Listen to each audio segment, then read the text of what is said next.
What if it was possible to have local, fresh groceries delivered right to your door? Think of all the free time you'd have. Well, Instacart gives unlimited grocery delivery for one low monthly fee.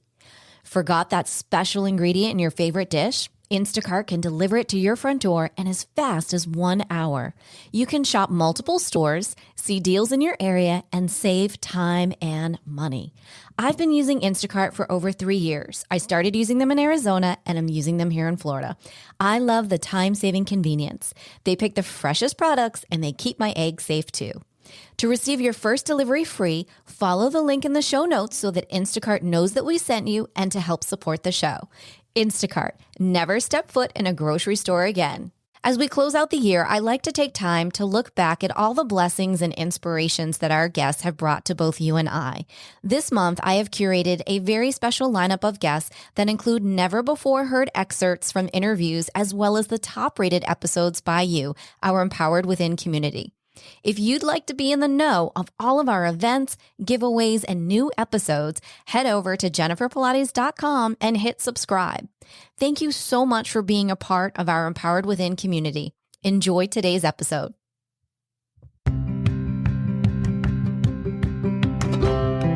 I've got great things to share about how you can increase your happiness, how you can find out your purpose, and how you can live the successful life that you want to live.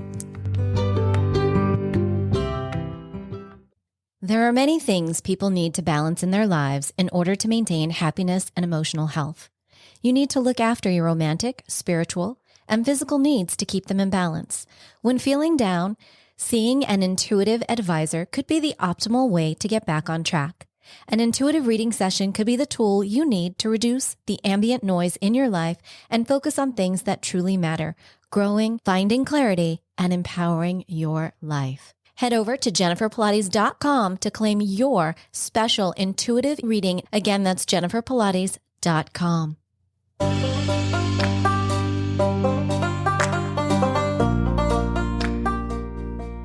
Welcome to Empowered Within, a soul-quenching, transformational podcast that will set your soul on fire through candid and inspiring conversations. Leading experts, celebrities, healers, and I share our journeys of how we've overcome challenges to living an empowered life from within.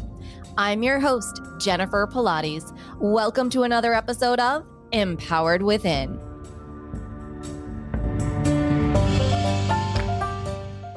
Hi there, and welcome to the show. Today's guest, Mike Duffy, is a philanthropist and author of 5 books on happiness. He is the founder of the Happiness Hall of Fame and the CEO of Happiness Wealth Management. Mike has interviewed the top thought leaders, athletes, rock stars, CEOs, and celebrities in the world on happiness, work-life balance, resilience, and success for his books. He was an MC at the Woodstock 94. He gave a TEDx talk at TEDx Berkeley. Mike is here today to share how we can get happier, be more successful, and live our best life now. Welcome to the show, Mike. Jennifer, I am so happy to be here right now with you. You are an amazing interviewer, and everyone that can hear the sound of my voice, stay to the end because I've got great things to share about how you can increase your happiness, how you can find out your purpose, and how you can live the successful life that you want to live. I'm so happy to have you here today. I was just gushing over his book, The Happiness Book, A Positive Guide to Happiness. Couldn't put it down. Highlighted, I think, the entire book. I was showing Mike all these yellow sticky notes throughout the entire book. Such a great book. And I opened it. I learned ways how to live a happy life. You really did such a great job of knitting together body, mind, spirit, and soul, everything. So tell me, Mike, how did it begin for you? How did you go to being Mr. Happy? Well, here's the thing. I'm a silver linings guy. I always see the good in everything. And unfortunately, in this life, you're going to have some bad times. It happens to all of us. People that we love, unfortunately, have to leave. And when I was 17, my mom passed away. It took 3 months from cancer. And a very happy boy is now a very depressed kid. So I had to do everything in my power to get back to happy. So I got a degree in psychology.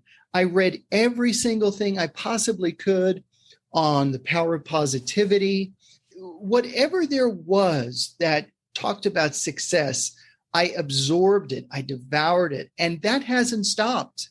That's my hobby. My hobby is reading great thought leaders on how to live a successful life. We need that right now. So many people are wrapped up in their 9 to 5, or I'm doing this, I'm doing that, I'm busy, I'm multitasking. And that's really not what we're here for. We're here for so much more. What can stop someone in their tracks to go, here's one step that you can do right now to literally make this one of the happier days you've had in the last year and a half? Well, there's a couple things you could do. The first off, if we're going to do something instant, tell yourself that you're going to choose to be happy, right? So happiness is a choice every moment of the day. All of us are flooded with negative thoughts, negative stimuli, and you can't stop that. A lot of people try, but you can't. But what you can do is you can ignore that. And when they come in like a martial artist in your mind's eye, whack them to the left, whack them to the right. Don't let those seeds stay in your mind. Overcome that. And one of the ways that you can do that is to stay on purpose. So my happiness formula is P plus P equals H. Purpose plus progress equals happiness. You see, Jennifer, there's two kinds of happiness. There's the one that's very easy to get. That's hedonic happiness. That's the happiness you get from shopping, from going on an expensive vacation that you can't afford. But that's not sustainable. The sustainable happiness comes in the eudaimonic happiness, which is the happiness that you get from making other people happy. So what you want to do is you want to take out a piece of paper or your phone right now, and in the notes section of your phone, the notes app, write down P plus P equals H, and then write down what the purposes of your life are. And we all have multiple purposes. So when I did this exercise 10 years ago, one of the purposes I wrote down was to be a great husband to my wonderful wife. Underneath that, I wrote, be a great father to my 2 great kids. Be a great financial advisor to my clients at Happiness Wealth Management. And then over to the right, under progress, I wrote, every Saturday night is date night. You see, Jennifer, I learned a long time ago, it's much cheaper to hire a babysitter than it is a divorce attorney. That is great advice. Great advice. I hope everyone heeds that. Yeah. And so, and under be a great father to my kids, I wrote, coach everything that they'll be in. And I am happy to say that my 16-year-old daughter has just made varsity golf, and she's going to be in a tournament next week, and we're just ecstatic. Life is great. That's amazing. Congratulations to her and to you. Yeah. How exciting. Yeah. That's really exciting. Are you an avid golfer as well? Here's the story. A lot of people are stuck. They're stuck in a rut. They're like, this is what my life is. This is what my life will always be. And they discount the fact that in your life, your tastes will change. So my daughter and I are what are called COVID golfers, that it was the only thing we could possibly do. So we started golfing, and now we both love it. And I hated golf up until this point, but it brings me great joy now. Mm-hmm. There's been a lot of blessings that have come out of this last year and a half. That's a wonderful blessing, golf. I love golf. It's so much fun. Well, I'm glad that you like it. And I really do encourage people to try it. Yeah. It's the only social thing basically you can do right now, and you're out in the sun. It's beautiful. Mm-hmm. It's beautiful. I used to go, funny story, in Vermont, up in Killington area, there was this little golf driving range. And so after ski season, that's what I would do. I would go and I would hit balls, and the guy would count, and he would go, do you realize you just hit 400 balls? Wow. And I would say, no, but my abs feel amazing. It is the best abdominal workout ever. And golf is so great. You have to be so present in the moment. Oh, yes. It is a meditation in itself. It really is. I call it social yoga. Yes. Right? Mm-hmm. Yeah. Because you can, in between shots, you can talk to your friends, what's going on with you. But then when the moment comes that you need to strike the ball, you must put everything into it. Now, what is the benefit of that? When you're focusing on striking that ball, your boss isn't mad at you. You have no problems. You are completely focused. So it's an escape valve, which you need. It's very important to get away from your problems. It is. It's important to have some sort of escape, whatever that may be. Well, that's so exciting for the two of you. I'm so happy. You're making me happy. So one of the things in your book, you have a wonderful way of talking about happiness and mindset and fear. And I thought that was rather brilliant how you gently woven those together. And I'm wondering if you could share, because it's such, especially right now, there's a lot of fear out there. And if we could help bring people through that fear into some happiness today, I think that would be amazing. Your biggest hurdle in your life will be the fear of everything, fear of rejection, fear of losing your job, fear of moving to a place you've always wanted to move to, fear of asking or hanging out with the person that you really want to be with. And fear, if you string it out, stands for false evidence appearing real. Because how many times, if you look back, when you actually took that chance, it didn't kill you. It didn't kill you to apply for that job. It didn't kill you to, ask that person out or whatever it was. It brought you forward. I remember when I met my wife, it was at a Boston College alumni party. She went to Boston College, I didn't. And I remember seeing this beautiful woman across the floor at the end of the hall. And I looked around, I said, is there any guy bringing her a drink back? There's no way she could be alone. And I literally started running towards her. And in my head, I said, what am I going to say when I get there? And I just told myself, just say hi. And that was the greatest decision I ever made. Now, I could have been, fearful, like a lot of people are, and say, oh, she's probably with somebody, or she's too good looking for me, or anything like that. So you have to understand that fear is the greatest hurdle. And, Brene Brown, who's got one of the most well-watched TED Talks, she's out of the University of Houston. She studies courage and vulnerability. How cool is that? That's really cool. And she says, be courageous. Don't live in the cheap seats. Live in the arena. I had the blessing of being able to induct Muhammad Ali in person a number of years ago into the Happiness Hall of Fame. She says, ignore the haters, right? So let's take a look at when you see a boxing match, let's say, or an MMA fight. You have half the people raining down boos on a fighter and the other half raining down boos on the other fighter. Can you imagine if the greatest boxer of all time, Muhammad Ali, got into the ring and he heard people booing at him? Do you think he would have stopped the fight and say, stop it, you're hurting my feelings, I put a lot of time into this? No, he went about his business. You have a purpose in this life. Go about your business. Ignore the haters. They're in the cheap seats for a reason. Be courageous. I love that. So tell me more about your Happiness Hall of Fame, because I want to know how I can get in. I was like, I'm obsessed. I need to be in the Happiness Hall of Fame. Well, you got to get by my advisory board. Okay. So the Happiness Hall of Fame was started to encourage, recognize, and celebrate people and organizations that make a profound effect on other people's happiness. So in the hall is the Golden State Warriors, Steph Curry, Serena Williams, Derek Jeter, the San Francisco Giants, Mother Teresa's Missionaries of Charity. It's just on and on and on. The Make-A-Wish Foundation, the Wounded Warrior Project, the Ronald McDonald House. And every year at Stanford University, we have a big induction ceremony. And some of the folks that get inducted come on out and tell their stories. So if you're looking for inspirational videos, instead of seeing how messed up the world is, that's why I started the hall, to shed light on the goodness of life. Go to happinesshalloffame.com. That's great. And so every year, now, were you able to do it the last 2 years? So last year, no. And this year, no. I'm just inducting people without the ceremony. But when we start up again next year, if they want, they can come out.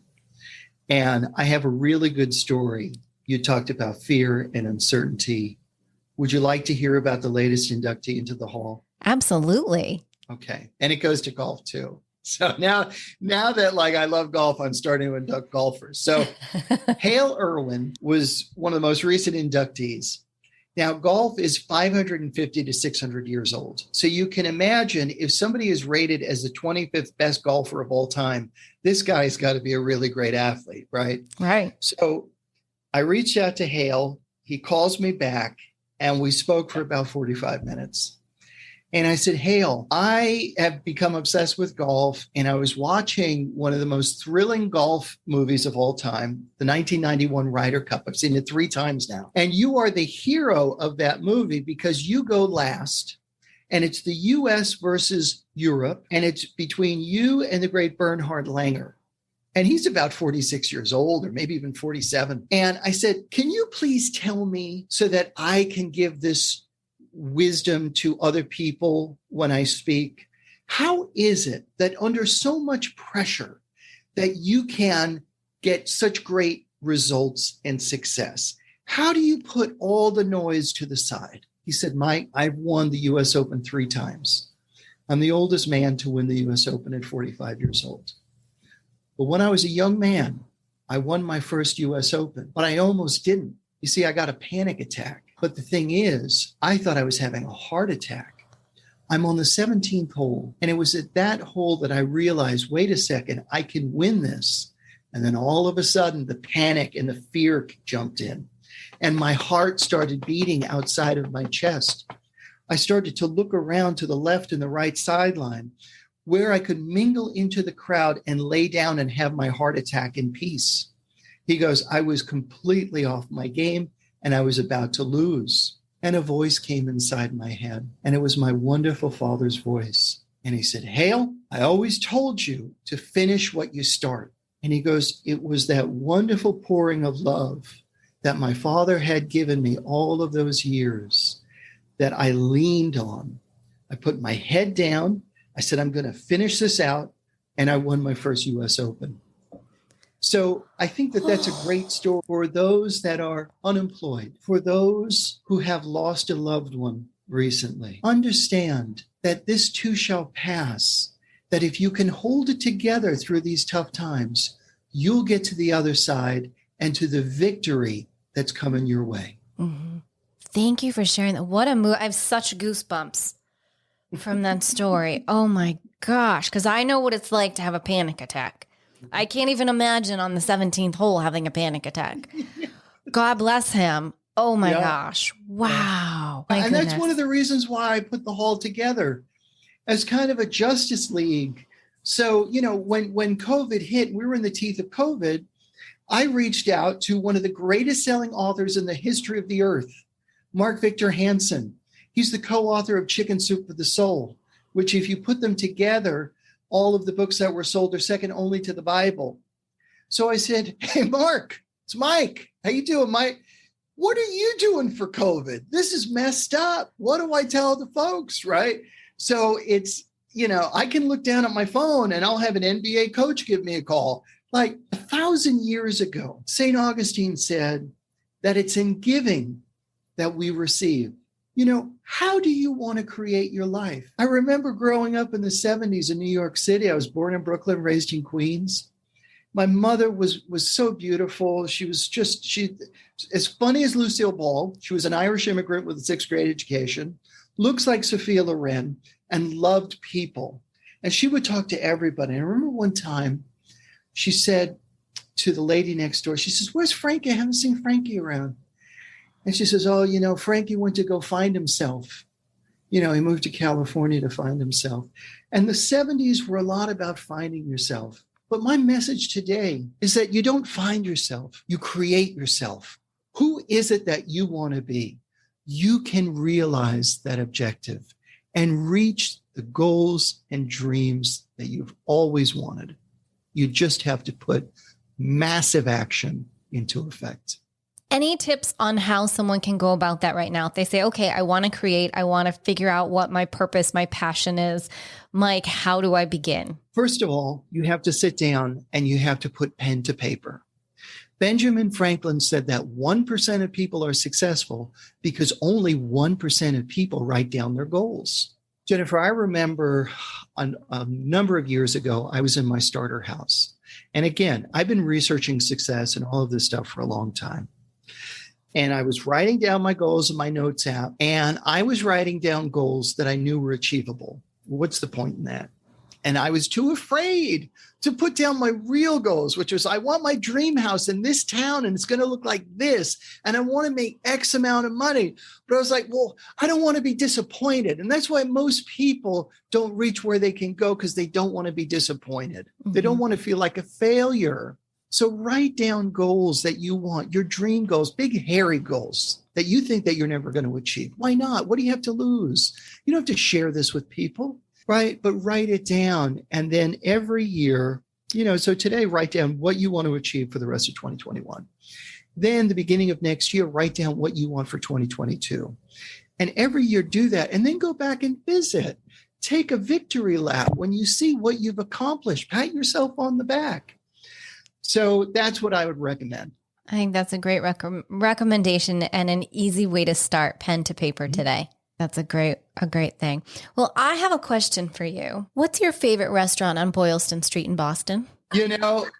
Yeah. So I can't remember it. However, they have a Vietnamese crab appetizer that is the most delicious. So I don't remember the name of the place, but it's spectacular. It's unshelled. Okay. I was wondering if it was Abe and Louie's. I lived in the Back Bay for a while, and I was a regular at Abe and Louie's. Loved, so my going away party, I have wine glasses to this day still from Abe and Louie's. Thank you to the bartender. That was so kind. Well, also legal seafood. Oh, legal seafood is amazing. So delish. So delish.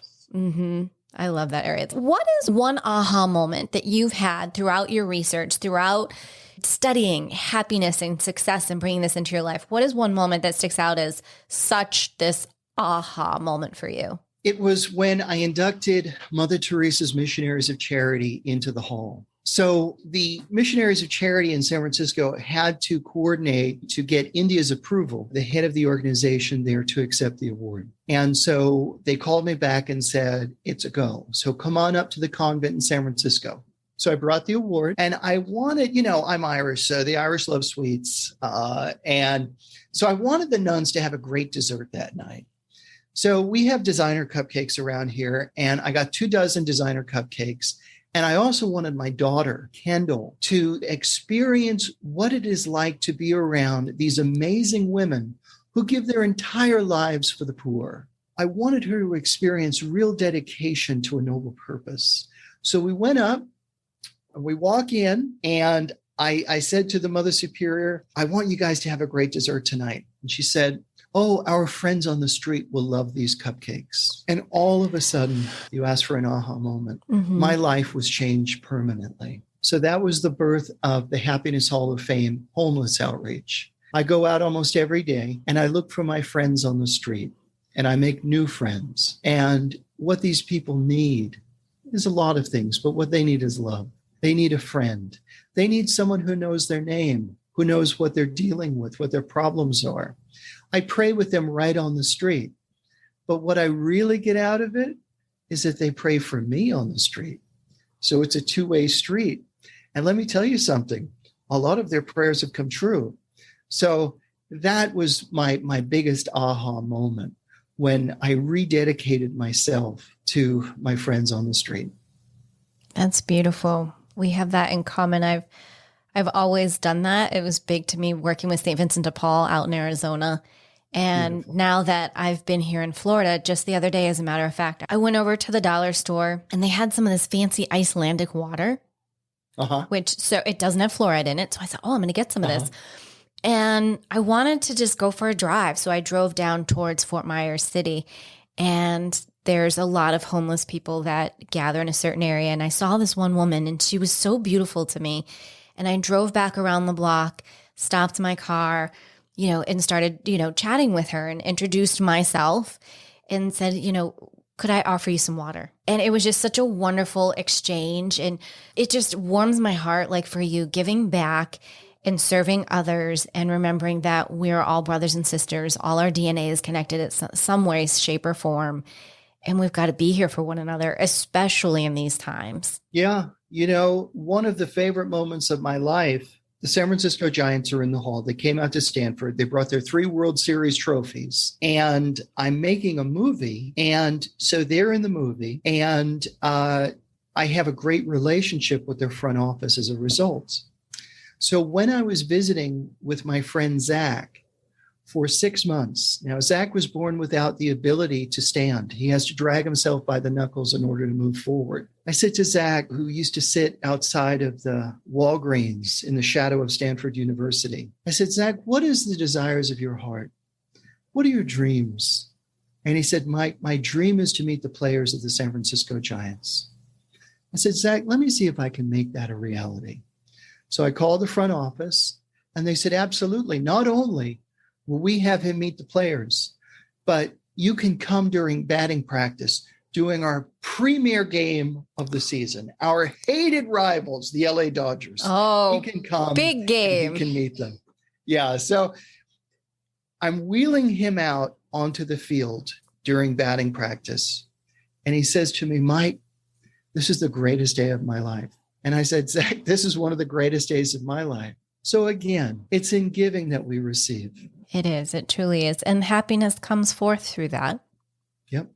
Filling your soul, filling your cup up is so important. What one piece of advice would you give to someone who is listening and who's hearing, but really needs that extra pull into happiness today? Sure. So you have to keep a positive mindset.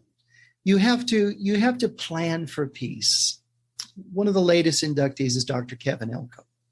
Dr. Kevin Elko is a sports psychologist, and he has won 30 football championships, or he's helped win 30 football championships as a member of different staffs, both professionally and in the college ranks. Most of them came with Nick Saban.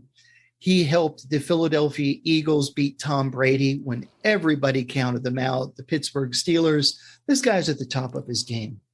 So he goes into these locker rooms with really tough men, and he gets them on a level of success and place of peace. So all of us have setbacks. If you're playing in a football game and it's the first quarter and the opponent is up 21-0, what are you going to think? You're going to go, well, we lost this game, right? Right. But he tells them these powerful words, so what, now what? So put that in your mental Rolodex. So when you lose your job or something bad happens to you, tell it to yourself, so what, now what? Dr. Wayne Dyer used to say, the past is ash. You can't go back and visit it. It doesn't matter, right?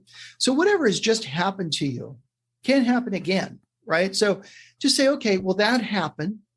Now what do I do? And the other thing you want to do is you want to plan for peace. In this rocky road that we call life, but this beautiful, adventurous road, there are going to be potholes. And so if you know you're going to take a journey, you have to say, okay, this could go wrong, this go wrong, this go wrong. And I'm going to plan, if that goes wrong, I'm going to do this. If that goes wrong, I'm going to do this. Well, there's always the unforeseen potholes. If you practice the mindset of planning for peace, that no matter what comes your way, you are not only going to stay in peace, you're going to stay in power. Because when you're in a place of peace, you're in a place of power. Don't give your power away. For new parents with the babies crying and, younger parents with the bills and their job, stress, all that stuff. These 3 words, patience, love, and kindness. There was a time when you were that screaming baby or toddler, right? And you were taken care of. So it's your turn now to return the favor. Pour patience, love, and kindness into your children, no matter how frustrating they make you. And into everyone else around us right now, because we all need it. Everyone's fighting something right now. Yeah. Well, Mike, we are getting to that time in the show where I ask this one question. Are you ready? I'm ready. All right. What is one thing that no one knows about Mike Duffy?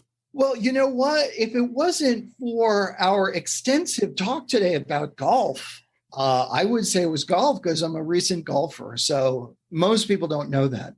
I think that's great that you and your daughter have picked this up and turned a not so fabulous situation into a really fun one. Exactly. Yeah, that is really great. Are there any parting words of happiness that you would like to leave with our audience? Yes, everybody needs to know this. If you can hear the sound of my voice, understand this. You are the author of the story of the rest of your life. Make that story one of amazing adventure, generous giving, and helping others, noble purpose, massive action, a legacy of kindness filled with love, incredible joy, and happiness. God bless you and stay happy. Beautiful. Thank you so much, Mike. Thank you for coming on the show and sharing your happiness, all your incredible insights, and your beautiful stories. Thank you so very much. Jennifer, you're doing a great job. Keep it up. Thank you so much for having me on today. Oh, you're so welcome. And please let our audience know if they'd like to connect with you. Where's the best place to do that? Well, if you're looking for a speaker, MikeDuffySpeaks.com. And if you're looking for a financial advisor to help you plan that path to greatness, HappinessWealthManagement.com. Thank you so much. And all of that will be in the show notes over at JenniferPilates.com. So be sure to head over and check that out. And as we say, until next time.